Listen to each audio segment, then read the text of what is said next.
आज मी तुम्हाला मुंबईच्या एका अशा जागेवर घेऊन आलोय जिथे मध्यरात्री मंदिराचे दरवाजे बंद झाल्यावर अचानक स्वामींच्या लाकडी पादुकांचा खटखट आवाज घुमतोय आणि बघता बघता संपूर्ण मंदिर चाफ्याच्या सुगंधाने भरून जातंय।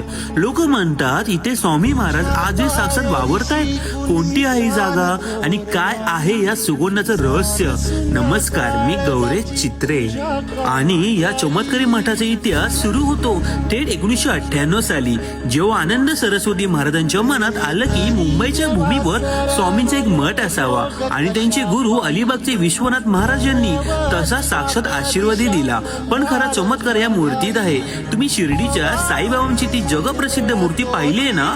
ती मूर्ती ज्या तालीम घराण्याने बनवली त्याच घराण्याची खात तालीम याने आपल्या हातांनी ही दिव्य मूर्ती घडवली आहे। म्हणूनच लोक बोलतात या मठात स्वामी महाराज साक्षात मूर्तीतून बाहेर येऊन भक्तांचे प्रश्न सोडवतायत। संपूर्ण मुंबईत हा असा एकमेव मठ आहे जिथे एकाच छताखाली तुम्हाला स्वामींचे अनेक रूप वेगवेगळ्या तसबीरमध्ये पाहायला मिळतात।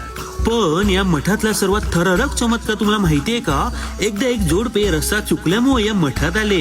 स्वामींवर अफाट श्रद्धा असलेल्या पत्नीने पायावर डोकं ठेवलं, पण तिचा नवरा म्हणाला मी फक्त देवीच्याच चरणी नमस्तक होईन। पत्नीला वाईट वाटलं आणि ते पुढे निघाले। तितक्यात काळ गोठला। मठातली सगळी माणसं एखाद्या स्टॅच्यू सारखी जागच्या जागी खेळून राहिली आणि स्वामींनी मागून त्या पतीला साक्षात हाक मारली। दोघांनी मागे वळून पाहिलं तर स्वामी महाराज चक्क मूर्तीतून बाहेर येऊन साक्षात आदिमाया शक्ती देवीच्या रूपात उभे होते। त्यांनी दोघांना आशीर्वाद दिला आणि बघता बघता स्वामी पुन्हा त्या मूर्तीकडे गेले आणि गायब झाले। त्यानंतर त्या मठातली लोक नॉर्मल झाली। असे अनेक चमत्कार प्रभादेवीच्या मठात रोज घडतात।